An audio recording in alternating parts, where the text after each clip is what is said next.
a ficar de pé com a sua Bíblia. Se você for moderno, você pode ligar a tua Bíblia. Se você for mais das antigas, você pode abrir a sua Bíblia no livro de Marcos, capítulo 5, versículos de 24 a 34, uma passagem muito interessante, muito linda. E eu meditando sobre esta palavra, eu acho que uma outra vez que eu preguei aqui, eu falei alguma coisa sobre essa palavra, mas lendo esta palavra, Deus falou muito ao meu coração com relação a tudo que está acontecendo. Muitas notícias se passaram sobre esses dias aqui na nossa comunidade brasileira, de muitas coisas, e eu fui lendo essa passagem, e ela foi falando muito ao meu coração. Então vamos ler, você lê na tua versão, eu vou ler naquela que está aqui comigo, Marcos capítulo 5, versículos de 24 a 34. Grande multidão o seguia comprimindo.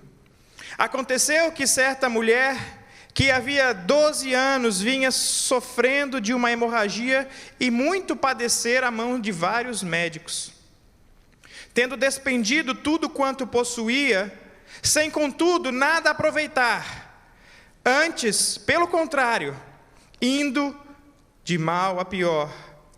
Tendo ouvido falar da fama de Jesus, vindo por detrás dele, por entre a multidão, tocou-lhe a veste. Porque dizia: se eu apenas lhe tocar as vestes, ficarei curada. E logo se estancou a hemorragia, e sentiu no corpo estar curada de seu flagelo. Jesus, reconhecendo imediatamente que dele saíra poder, virando-se no meio da multidão, perguntou: quem me tocou nas minhas vestes?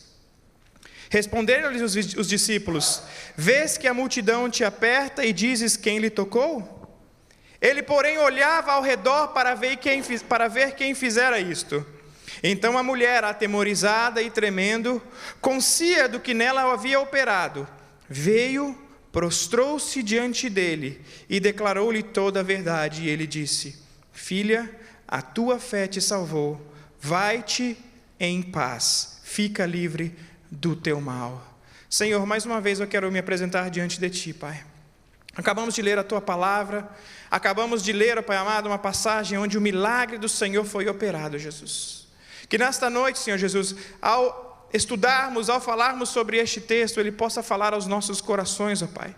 Que Ele possa nos dar ensinamento para que coloquemos no dia a dia de nossas vidas, ó Pai. Para que sejamos perseverantes na fé, para que cresçamos, ó Pai amado, em intimidade contigo e para que saiamos daqui diferente de como entramos, Senhor. Eu te peço, Deus, que Seu Espírito Santo use-me nesta noite, Deus, para transmitir aquilo que o Senhor tem para falar para a Tua igreja, o que eu oro agradecido em nome de Jesus. Pode se assentar, querido. Vocês repararam que durante o louvor eu tirei o blazer, né? Para parecer jovem tocando com o grupo, né? Aí na hora da pregação você põe o paletó para parecer sério, né? Fica parecendo sério, não fica, Fabinho? Melhora, né? Porque na câmera quem está me assistindo vai falar: esse rapaz é sério. Amém? Nesse capítulo é um capítulo muito interessante.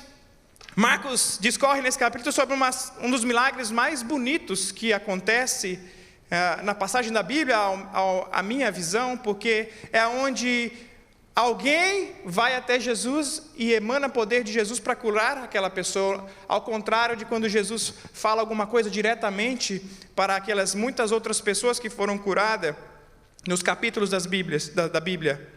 Não só mesmo pelo milagre em si, mas é interessante pelo contexto que se apresenta nesse milagre, como ele acontece. Quando analisamos este texto, que também ele se apresenta nos livros de Lucas e Mateus, só que é interessante que no livro de Lucas e no livro de Mateus, ele não tem tanto detalhes como apresentado no livro de Marcos. No livro de Marcos, ele dá um pouco mais de detalhes sobre esta história, do que acontece. Nós vemos algumas narrativas diferentes, de como Lucas e Mateus apresentam esse estudo, ou essa situação, e como Marcos apresenta a situação. Mas vamos analisar um pouquinho antes o que estava se passando. Jesus, ele havia atravessado o mar da Galileia. Quem lembra-se dessa passagem? Veio o mar, se levantou, lembra-se dessa passagem? Aí Jesus acalma a tempestade, ele chega do outro lado, ali ele cura um endemoniado. E aí então, por causa daquele feito, eles pedem que Jesus atravesse de volta. Jesus atravessa e ele chega neste outro lado da praia, se eu posso dizer assim, ou do lado do lago. E Jairo vem falar com ele da sua filha, do seu filho, acho que é filha, né? Não lembro de cabeça, filha, né?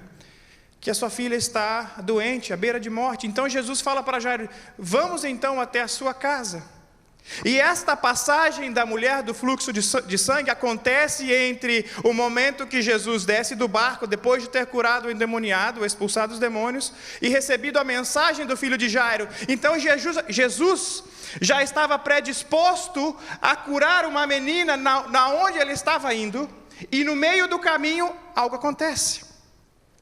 Mas eu quero que você analise 3 pontos comigo neste texto. O primeiro ponto que eu quero que você analise é: quem somos nós quando nós nos apresentamos diante de Jesus? Como nós nos apresentamos diante dele? Como eu disse antes, Lucas e Mateus, eles narram este mesmo texto numa visão diferente. Se você analisar, Marcos relata: a multidão apertava Jesus, no começo do texto. Lucas, ele relata: a multidão comprimia Jesus. Mas Mateus, ele tinha uma visão diferente. Mateus dizia assim, Mateus diz que os discípulos seguiam a Jesus. Ele não menciona a multidão. Ele começa mencionando que os discípulos seguiam a Jesus. Visões distintas de 3 discípulos de Jesus. Um deles se atentaram à forma como a multidão tratava Jesus, e o outro se atentou em como os discípulos seguiam a Jesus. Isso para mim é muito importante, porque nós precisamos definir como nos apresentamos diante de Jesus. Nós nos apresentamos como multidão ou nos apresentamos como discípulos? Multidão, ela leva a entender desorganização. Multidão, ela faz nos refletir sobre bagunça, sem organização, sem um fluxo, sem um processo, sem um objetivo. E às vezes nós, como igreja, nos apresentamos diante do Senhor como multidão, porque nós sabemos o que Jesus pode fazer, sabemos que Ele é Deus, que Ele é médico dos médicos, que Ele pode operar milagres, e então, como a multidão, nós queremos comprimir, nós queremos apertar, nós queremos tirar algo de Deus, nós queremos tirar algo de Jesus. Nós nos apresentamos diante dele somente por um interesse específico. E eu vou te dizer que nesta passagem, esta mulher, ela não conhecia a Cristo, ela não sabia quem era Jesus, ela não era uma seguidora de Jesus, ela ouviu falar da fama de Jesus, e motivada pela fama de Jesus, por um desejo próprio, de cura própria, de satisfação própria, ela se colocou naquela posição de ir até Jesus, querendo tirar algo de Jesus. Neste momento, esta mulher, ela se enquadra como toda aquela multidão. Estão seguindo a Jesus momentaneamente, porque depois que Jesus sai da cidade, a multidão se dispersa. Eles estão indo atrás de Jesus por um interesse, porque ouviram falar dos milagres que haviam acontecido. As igrejas, muitas das vezes, estão fazendo como esta multidão, como esta mulher neste momento inicial. Eles estão buscando a presença de Deus somente no momento oportuno. Quando nós estamos passando por dificuldades, irmãos, nós estamos sempre na igreja, orando, nós estamos pedindo para que os irmãos orem por nós, nós estamos pedindo ajuda e oração do pastor, nós estamos agindo como a multidão, porque nós estamos tendo uma necessidade específica, uma necessidade momentânea em nossas vidas, e aí isso nos motiva a querer buscar a Deus, para algo que Ele pode fazer por nós. Mas quando Mateus ele relata o mesmo capítulo, ele diz: os discípulos seguiam a Jesus. E quem segue a Jesus quer estar perto. Quem segue a Jesus quer se parecer com Ele. Quem segue a Jesus quer entender e conhecer como Ele age, quer estar perto, quer sentir, quer ter intimidade. Nós precisamos parar de viver como multidão. Vivemos de milagres esporádicos. Um milagre aqui, outro milagre ali, uma bênção aqui, outra bênção ali. Mas quando nós não temos intimidade com Deus, e muitas das vezes nós buscamos a presença, buscamos a Deus, pela misericórdia dEle, Ele nos abençoa, mas logo depois nós nos esquecemos da presença de Deus, saímos da presença dEle, aí caímos num outro deserto. O pastor pregou muito sobre o deserto esses dias agora. Caímos no deserto novamente, aí queremos, oh meu Deus, estou no deserto de novo, deixa eu voltar para a igreja. Aí tudo bem, não, agora posso voltar para o mundo. Não, agora vou ficar o crente Raimundo, né? Pé na igreja e pé no mundo. Eles falavam assim lá em São Paulo. Mas quando nós somos discípulos, quando nós seguimos a Jesus, nós não passamos a viver de milagres esporádicos, porque nós passamos a ser o milagre de Deus na terra, porque quem anda com Jesus vê os milagres dele todos os dias na sua vida. E os discípulos não estavam ali só porque eles viram o endemoniado, ou só porque eles viram a criança ser curada, ou porque eles viram o cego que voltou a enxergar. Não, eles estão ali porque eles sabiam que Deus era maior do que tudo isso, então eles passaram a seguir Jesus pelo que Ele era, e não pelo que Ele podia fazer. Sabe que você está me entendendo? Você está entendendo o que eu estou dizendo? Que nós precisamos parar de ser multidão nesta noite, viver de milagres esporádicos e passar a ser discípulos, e como discípulos, nós sermos os milagres de Jesus dia a dia. Sermos os milagres de Jesus todos os dias das nossas vidas. Quando nós nos levantamos, a misericórdia dEle está sobre as nossas vidas. Sabia? Deus, Ele conhece o nosso ontem, o nosso hoje, o nosso amanhã. E se você é servo, se você é discípulo, antes que você abra a sua boca para pedir, Deus já ordenou nos céus as bênçãos dEle sobre a tua vida, porque você é milagre dia a dia como discípulo do Senhor. Mas nós queremos viver como multidão. Nós queremos viver como multidão.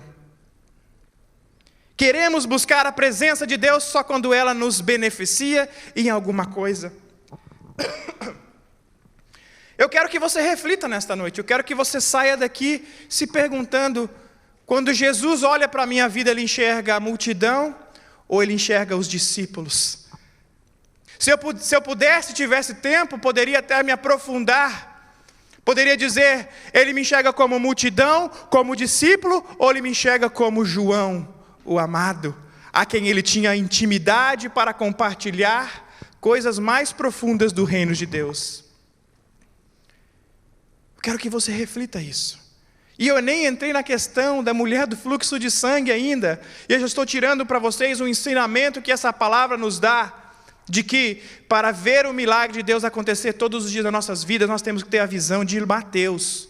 Sermos seguidores de Jesus. Nessa noite, Ele está te convidando a ser mais do que apenas um membro desta igreja. Mais do que apenas uma pessoa que canta no louvor, ou que de vez em quando ministra ou prega, ou que cuida das crianças. Ele está te convidando para deixar de ser multidão e passar a ser discípulo dEle. O segundo ponto que eu quero que você entenda é que o tempo da sua luta não significa que o milagre ele não vai chegar. O tempo daquela mulher foi de 12 anos. Não foram 2 meses, não foram 1 ano, 10 anos, foram 12 anos. Mas você pode buscar na Bíblia outros exemplos. Vamos ver se vocês estão bons de escola bíblica dominical. Quantos anos passou Abraão até ser seu filho? 75 foi quando Deus fez a promessa para ele. Mas já era com quase 100 anos quando ele teve a promessa dele realizada. 25 anos durou o tempo da espera entre a revelação de Deus na vida de Abraão e o dia que Isaac chegou. 25 anos, eu falo 25 anos do Isaac, porque Ismael, ainda que tenha vindo antes, ele não era a promessa de Deus. Ele foi uma tentativa humana de fazer com que a promessa de Deus se cumpra na nossa vida. E muitas vezes nós fazemos isso. Deus promete, nós somos impacientes, queremos agir com a multidão, como a multidão é que nós fazemos, nós queremos ajudar a Deus. Abraão não precisava fazer nada daquilo, porque aquilo que Deus prometeu, Ele é fiel para cumprir nas nossas vidas. Meu amigo e minha amiga, se está demorando, meu irmão, se está demorando, tenha paciência. Talvez seja a paciência que Deus esteja trabalhando no teu caráter. Talvez seja saber esperar que Deus esteja moldando no teu caráter, porque você é uma pessoa ansiosa. Eu sou extremamente ansioso. E eu sei que às vezes Deus dá uma segurada, dá uma pesada no breque, como diria os bons mineiros, porque eu sou extremamente ansioso e eu falo, hoje eu quero ver amanhã. E se não acontece amanhã, eu já fico desesperado ligando. E aí?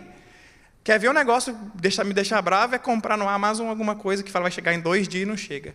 Ah, me deixa doido. Aí eu já fico ligando e quero saber e não sei o quê. Ansiedade. Mas Deus não precisa da nossa ajuda para nada.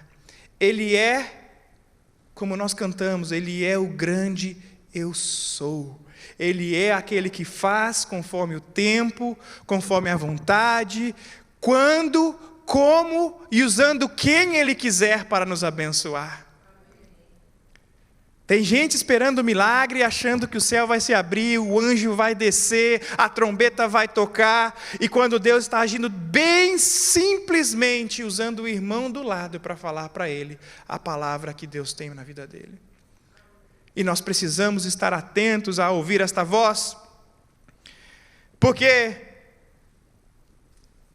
o Senhor nos prometeu alguma coisa. Lá em Isaías 53, 4, se você quiser abrir na sua Bíblia, 53, 4, o livro de Isaías diz assim: certamente Ele tomou sobre si as nossas enfermidades e as nossas dores levou sobre Ele, sobre si, e nós reputávamos por aflitos, feridos de Deus e oprimido. Mas Ele foi transpassado pelas nossas transgressões e moído pelas nossas iniquidades. O castigo que nos traz a paz estava sobre Ele, e pelas suas pisaduras fomos sarados. Isso é uma promessa de Deus nas nossas vidas, querido. O tempo ele pode ser cumprido, o tempo pode ser longo, mas se Deus prometeu, a palavra dele não volta vazia, ele vai cumprir sobre a sua vida. E ele está dizendo aqui, Ele tomou sobre si as nossas enfermidades e as nossas dores. Qual é a dor que você está sentindo no dia de hoje? Qual é a enfermidade que você está vivendo no dia de hoje? Você pode traduzir isso, enfermidade, luta, problema financeiro, problema emocional, problema no casamento. Você pode nomear conforme o seu problema, mas diz certamente Ele tomou sobre si os nossos problemas. Não importa se é 1 ano, se é 2 anos, se é 5 anos, se é 10 anos, se é 12 anos, como essa mulher esperou. Ele é fiel e Ele é justo para cumprir aquilo que Ele determinou sobre a sua vida. Abraão esperou 25 anos.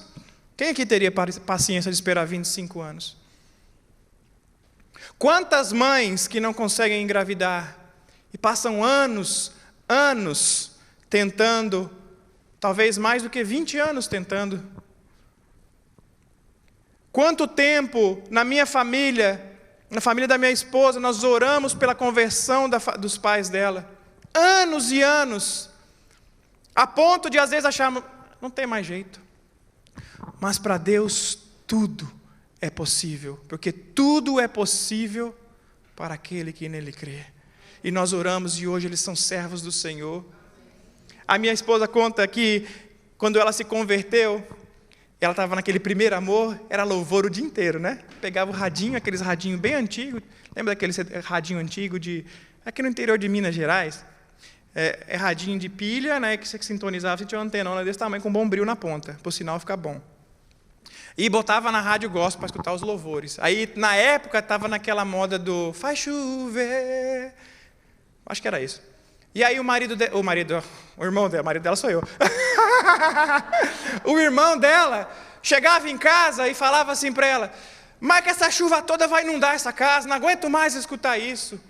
Ela falava para ele, um dia você vai glorificar esse nome também.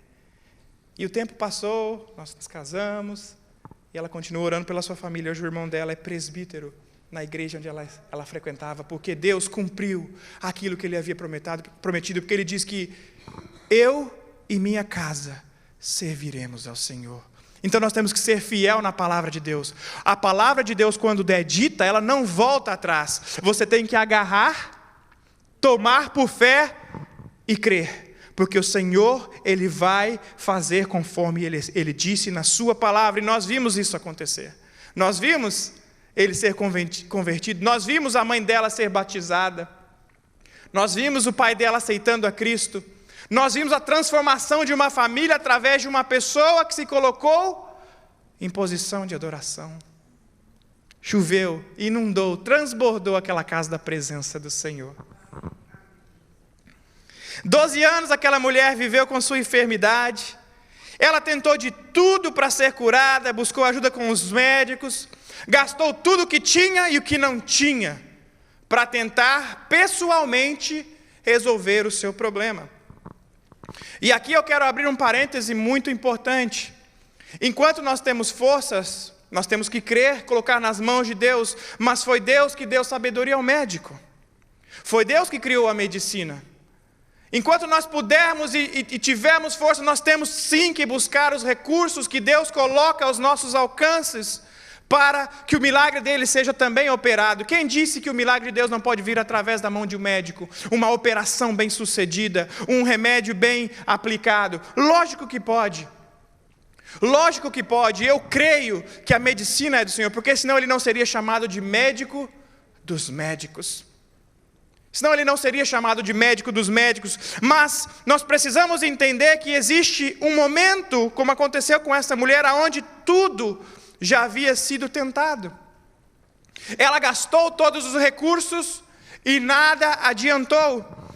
E então ela estava ali, deprimida, desolada, triste,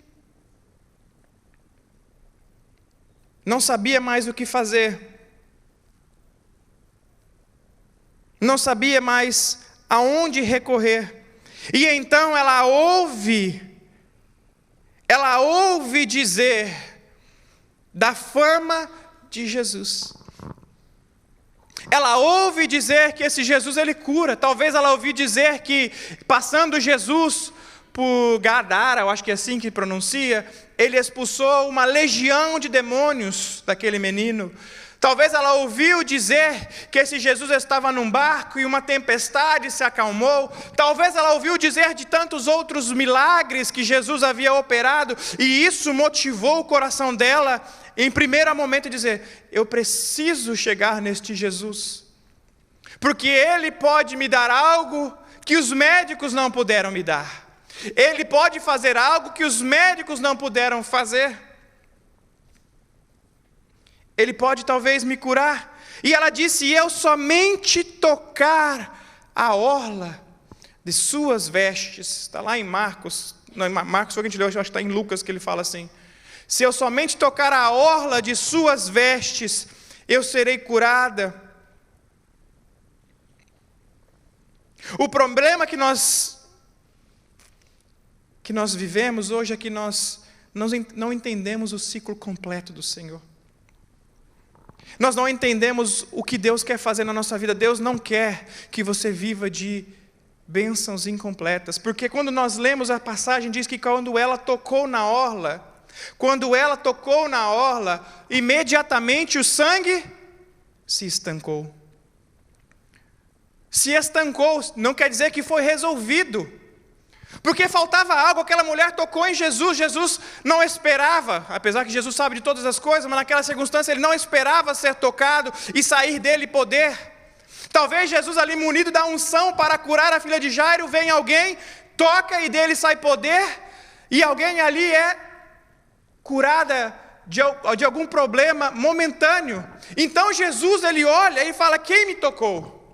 Quem me tocou? Porque de mim saiu virtude, porque de mim saiu algo, saiu poder, eu preciso saber quem me tocou.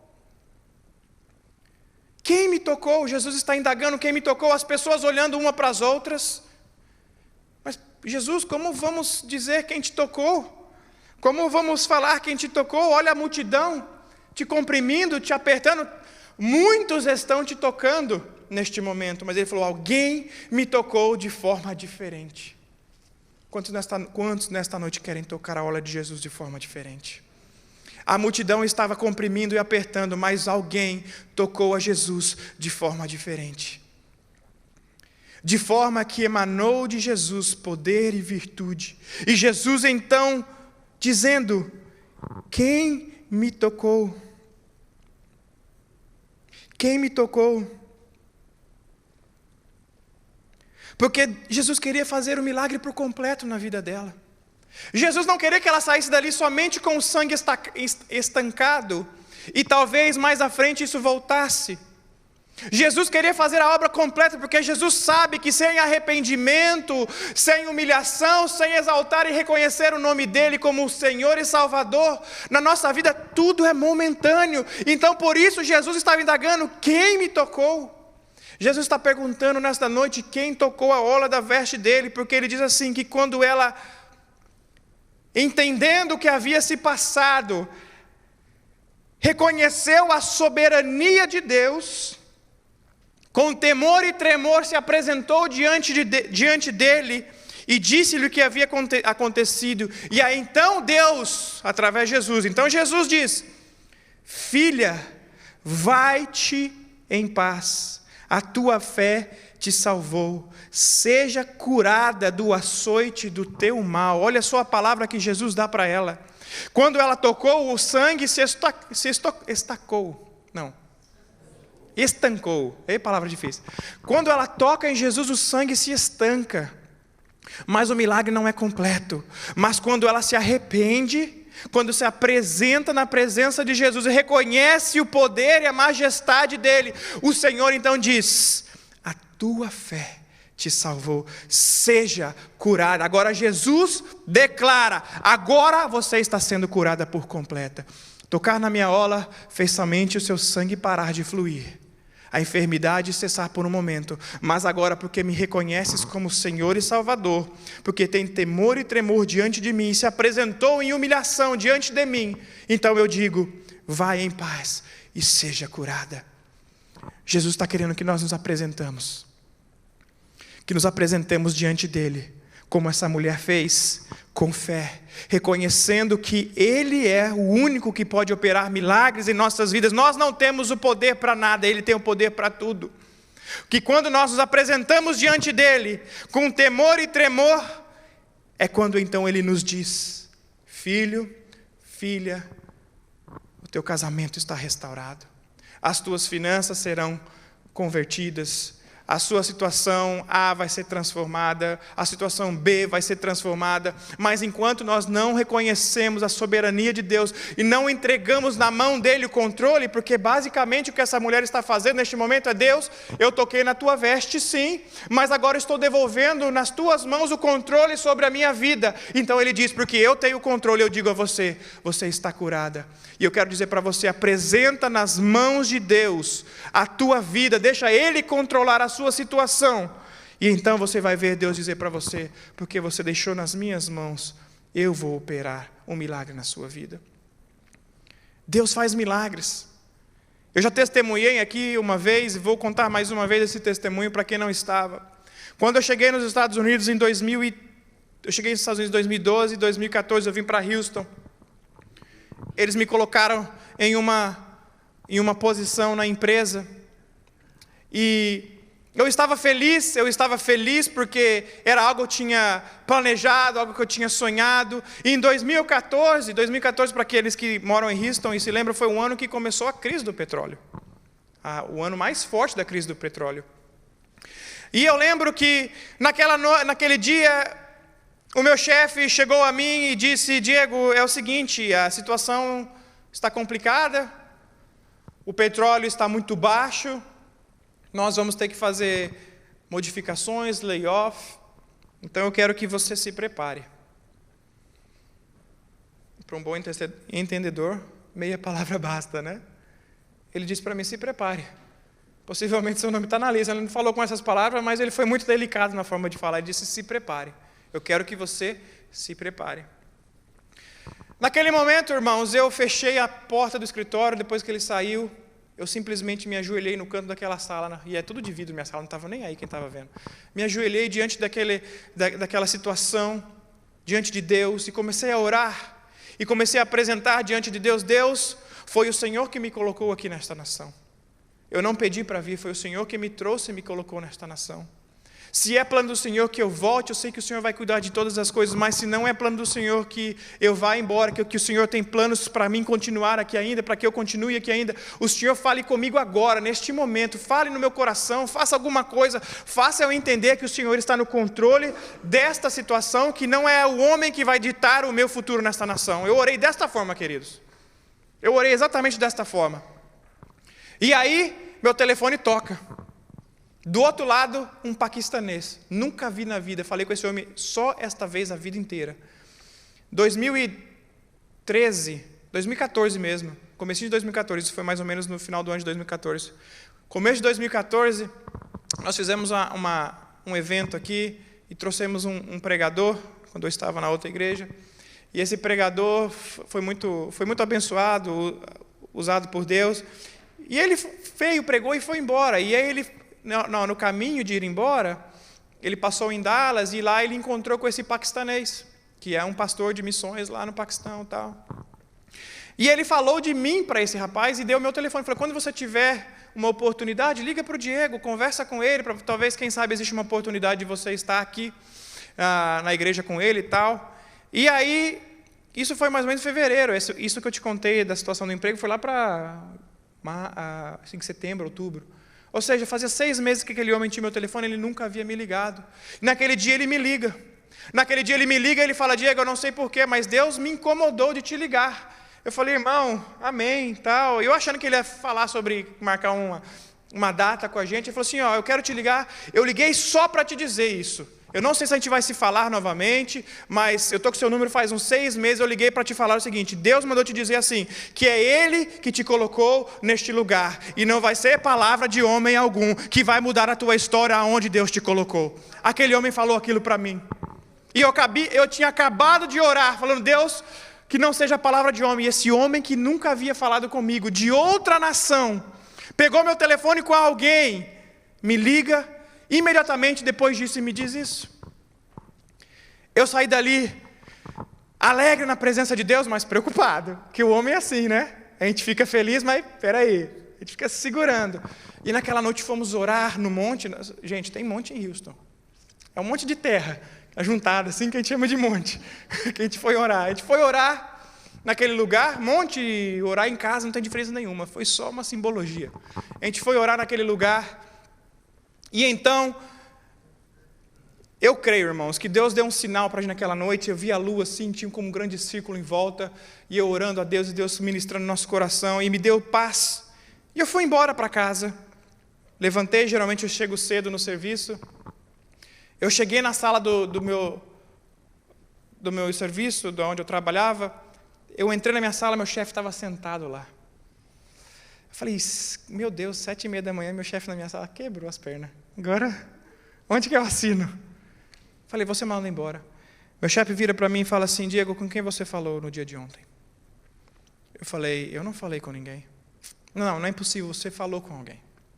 Porque é o seguinte, eu recebi uma ligação do meu chefe, o chefe dele, o chefe do meu chefe.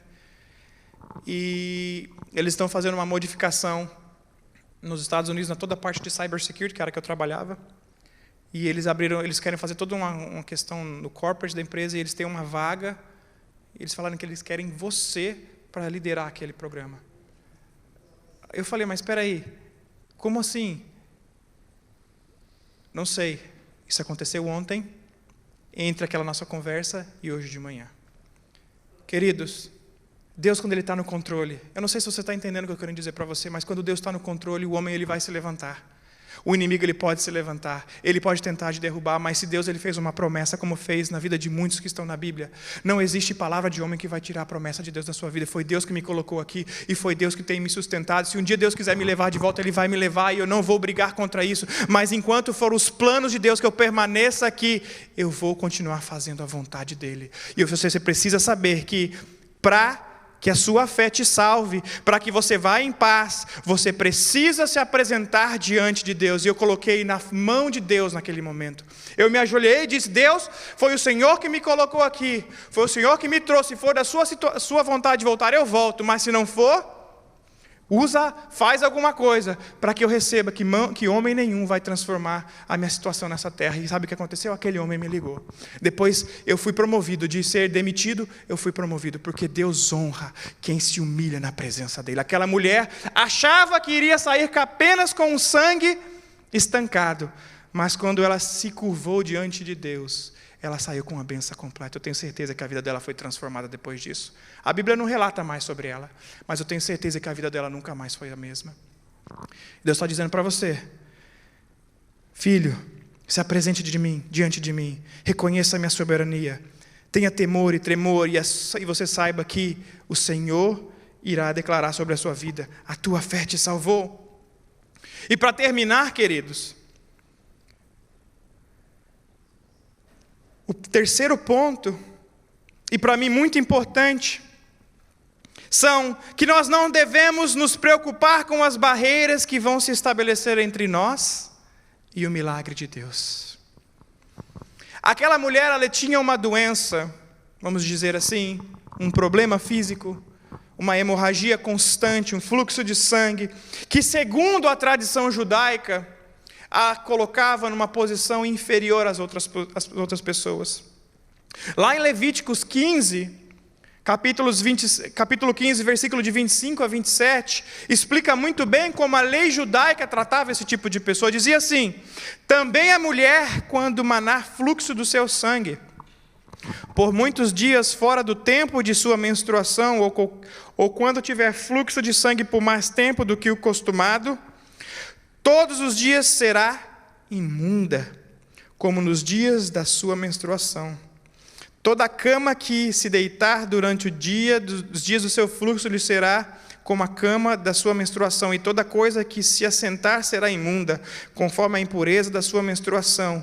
Quem tocar estas será imundo, portanto, lavará as suas vestes, banhar-se-á em águas, será imundo até a tarde. Olha só o que Deus fala. Isso é uma lei que foi estabelecida lá em Levíticos para o povo, sobre as mulheres durante o período, que aquelas mulheres eram reconhecidas como mulheres imundas, porque, irmãos, somos adultos, quando a mulher está em período de menstrual, o corpo está limpando todo aquele processo que ele fez, se preparou para receber possivelmente um embrião ali, e então evoluir para um bebê, alguma coisa assim.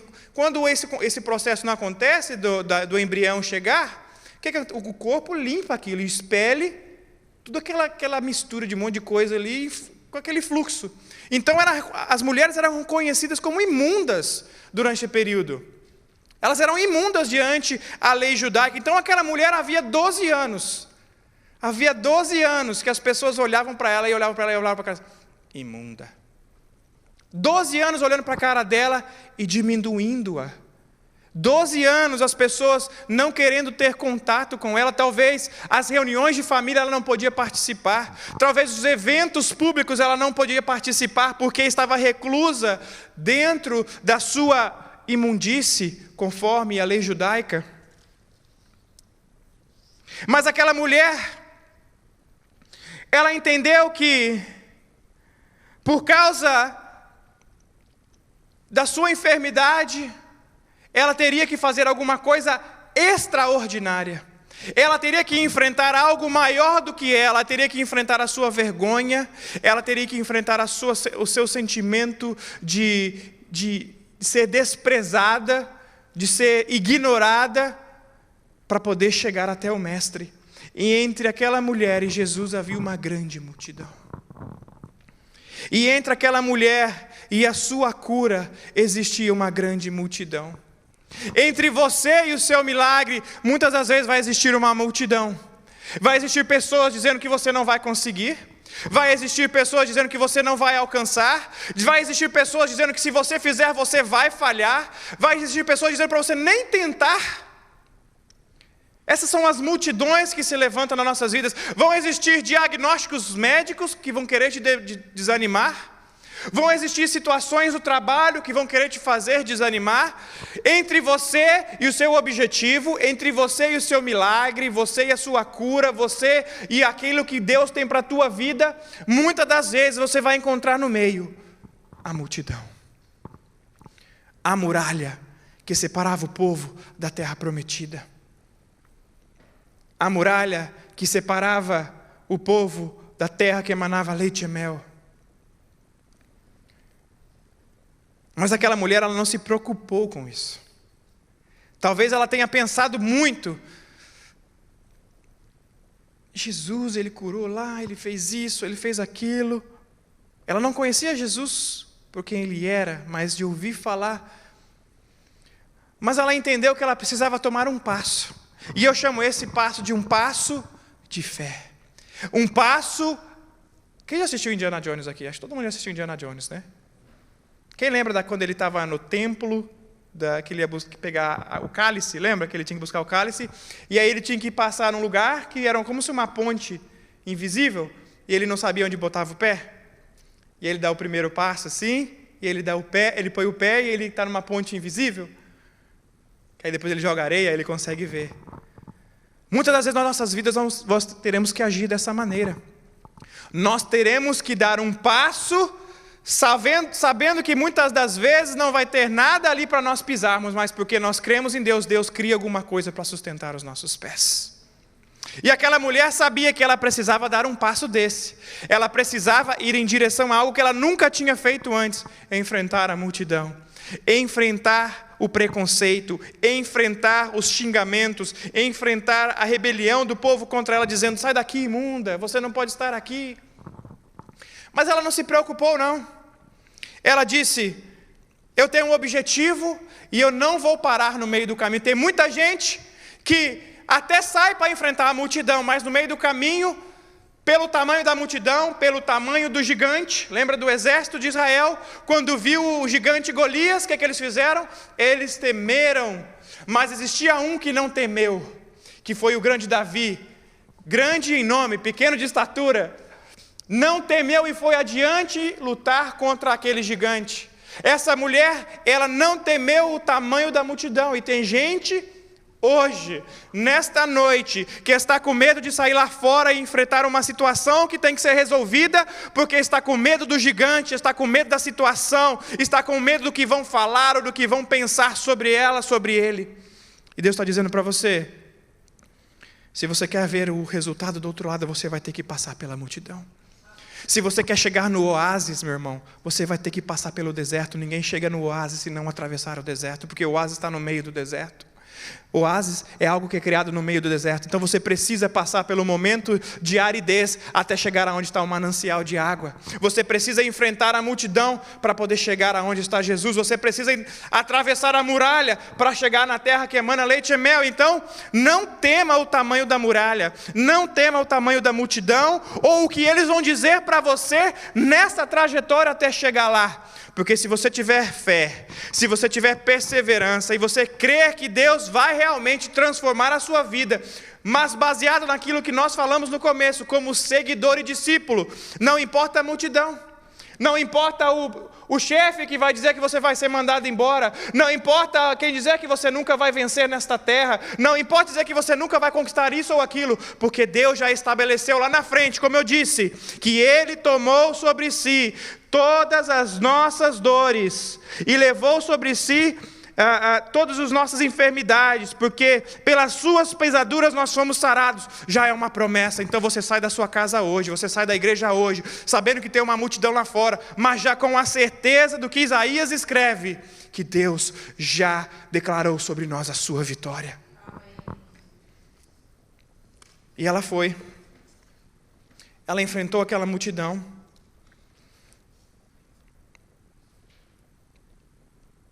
Ela foi, talvez, chegando próximo e as pessoas empurrando, dizendo: sai daqui, você não faz parte deste lugar.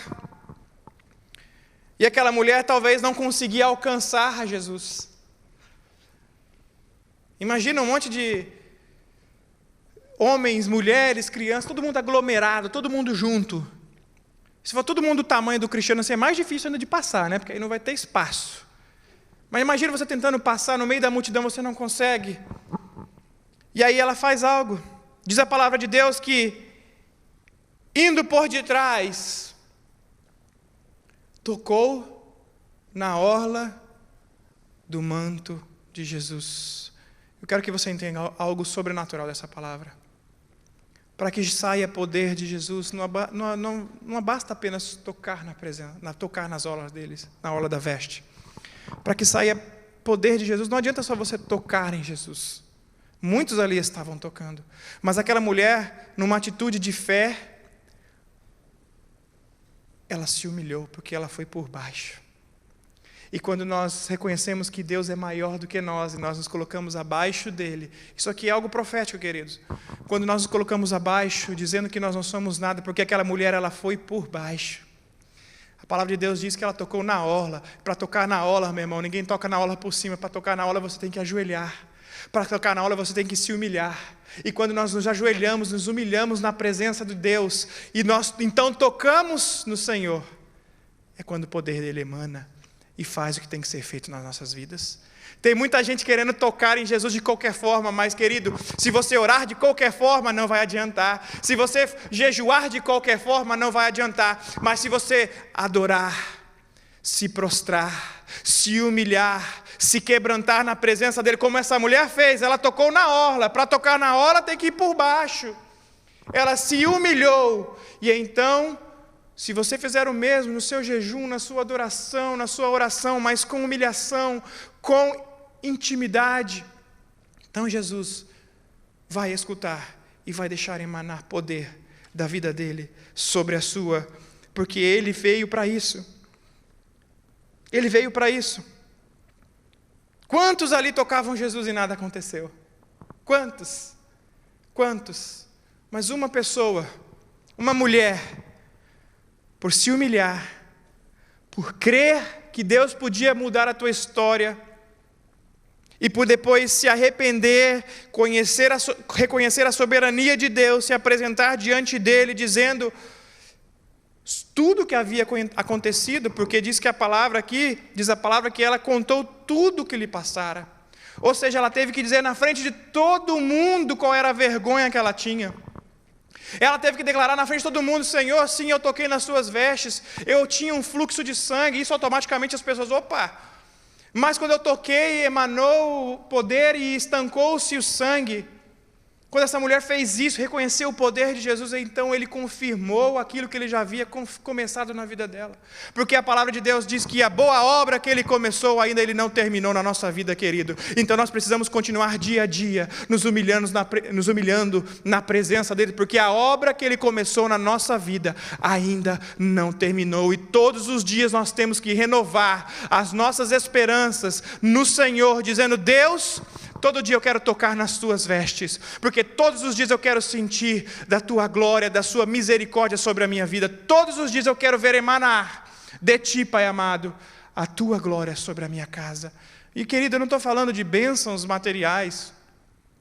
A gente acha que tocar em Jesus é só para ser curado, né? Para receber um aumento de salário, para conquistar uma casa, um carro. Isso é tudo passageiro, querido. Isso vai ficar. Mas aquilo que é eterno na nossa vida é a nossa salvação. Isso todos os dias nós precisamos ter certeza que nós estamos na presença do Pai. Eu creio que essa mulher, a palavra não fala, mas eu creio que depois dali ela se tornou também uma seguidora. E diferente da multidão, ela começou a seguir a Deus, a seguir a Jesus pelo que Ele era. E não porque o que ele tinha acabado de fazer. E nesta noite o que eu quero fazer com você é te convidar também a se colocar diante de Deus como aquela mulher. Se colocar na presença de Deus como aquela mulher. Porque você talvez tenha entrado nesta noite e existe um fluxo de sangue na sua vida.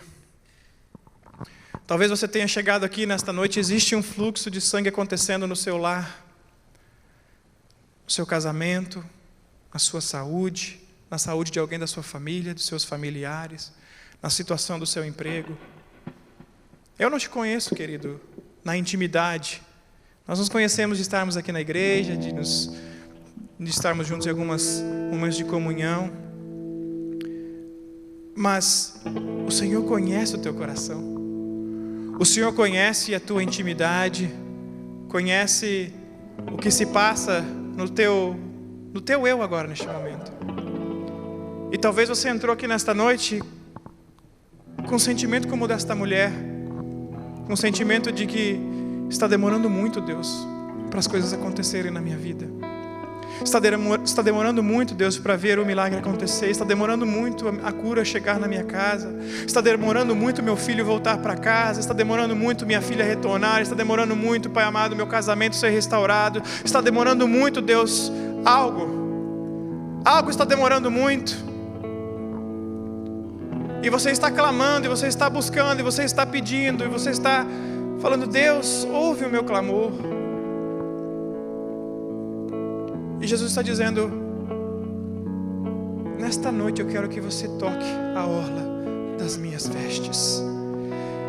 Não pelo que eu posso fazer, mas por aquilo que eu sou na sua vida, por aquilo que eu represento na sua vida. Porque se você tocar a orla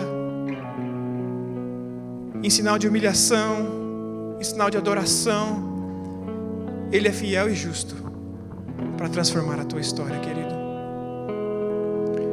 Eu não sei como você entrou aqui. Eu queria orar por você.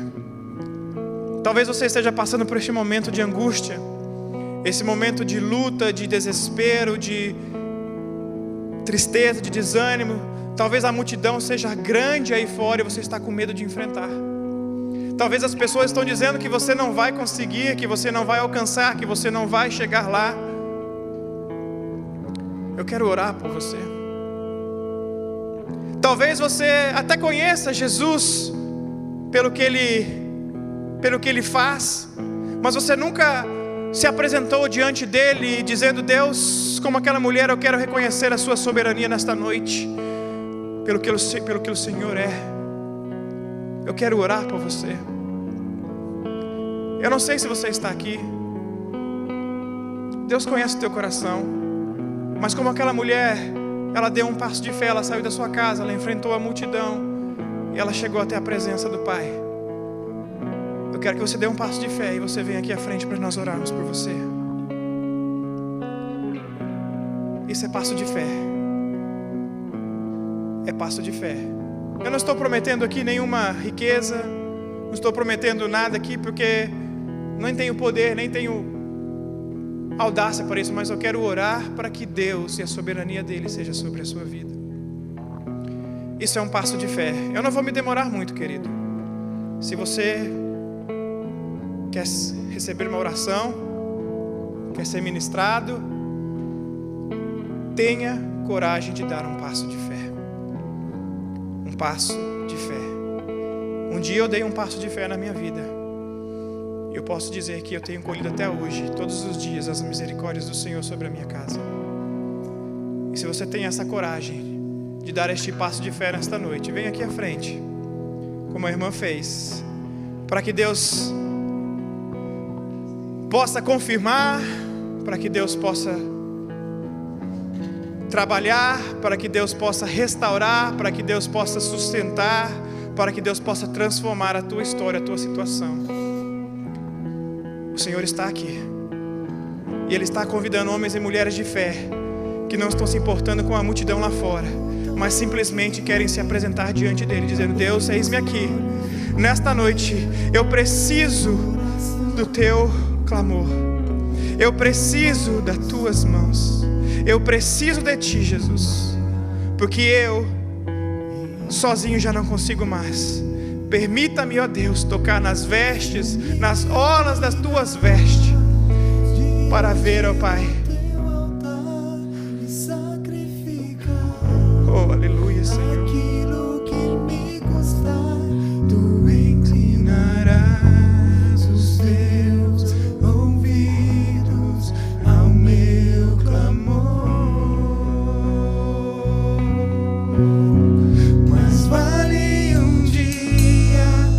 no centro do teu querer, que toda a vida sem jamais te conhecer. Tu és minha fonte, minha colheita, minha herança. Deus está neste lugar, querido. Eu queria convidar toda a igreja a ficar de pé neste momento. Eu quero que você estenda as tuas mãos para esses irmãos e irmãs que estão aqui na frente, porque a palavra de Deus diz que aonde há 2 ou mais reunidos no seu nome, ali Ele está presente. A palavra de Deus diz que quando a igreja se reúne e ligando na terra, tudo isso será ligado no céu. Então nós queremos orar apresentando a vida de cada um que está aqui. Eles ouviram da mensagem, eles entenderam, e eles buscam nesta noite algo especial de Deus. E eu creio que vão sair de forma transformadas, de forma diferente de como entraram, Pai. Pai querido, na Tua presença, Senhor, eis aqui, Pai, os Teus filhos e filhas, Senhor, que estão diante de Ti, Pai, diante do Teu altar, ó Pai, apresentando-se, Pai amado, como estão, Pai. Ó Pai amado, independente da multidão que se levanta, independente, Pai amado, do que eles estejam passando, Pai amado, eles tiveram coragem, Pai amado, de ter um passo de fé, se apresentar diante, Pai amado, do Teu altar, se humilhando, dizendo, Pai, eis-me aqui, como sou, como estou. Ouve, Pai amado, o meu clamor. Deus, Tu conhece os corações, Tu conhece as lutas, Tu conhece as circunstâncias, ó Pai. Tu conhece os momentos que cada um deles estão vivendo, Pai amado, nas suas vidas, ó Pai. Talvez, ó Pai amado, problemas de cunho financeiro, talvez, Pai amado, de cunho relacional, Pai amado. Talvez, ó Pai, na saúde da família, na saúde dos pais, na saúde dos filhos, dos irmãos, emocional, Pai amado, talvez coisas do passado que não conseguem sair da cabeça deles e continuam levando eles, ó Pai, a se sentirem, ó Pai amado, incapazes de seguir adiante. Ó Pai, nesta noite, Deus, eu quero apresentar diante de Ti cada um aqui, Senhor, dizendo, Pai amado, que toda vergonha do passado, Pai amado, que toda a situação do passado que sobreveio sobre a vida deles, ó Pai amado, tudo aquilo que, ó Deus, talvez neste momento façam com que eles pensem que não conseguirão, Pai amado, chegar diante de Ti, tocar na Sua orla, Pai. Que nesta noite o Senhor venha com o Teu Espírito Santo, Pai, renovando, Pai amado, as mentes, ó Pai, renovando, Pai amado, os pensamentos, ó Pai, colocando uma alegria nova no coração de cada um dos Teus filhos, Pai, para serem transformados pela ação do Teu Espírito Santo, Senhor Jesus. Que nesta noite, Pai amado, como está escrito na palavra do Senhor em Isaías, Pai amado, que as nossas enfermidades foram tomadas naquela cruz, Pai. Que com fé nós recebamos esta palavra e nós tomamos posse, Pai, da nossa cura espiritual, da nossa cura física, da nossa cura emocional, Pai amado, nesta noite, em nome de Jesus. Que todo fluxo, Pai amado, que todo fluxo que esteja correndo agora, Pai amado, e causando dor, ó Pai, e causando transtorno, Pai, e causando vergonha, ó Pai, e causando desespero, ó Pai, que neste momento o mesmo poder que emanou naquele dia e tocou na vida daquela mulher, Pai amado, emane dos céus e toque a vida de cada um que está aqui agora diante de Ti, Pai amado. Que o poder que emanou na vida daquela mulher, Pai amado, possa emanar na vida dos Teus filhos nesta noite, Pai amado, filhos e filhas. Que eles sejam restaurados, transformados e transbordados pelo Teu Espírito Santo, Pai. É o que eu oro, Pai, com toda a igreja, clamando, Deus, pela Tua misericórdia e pelo Teu amor, em nome de Jesus.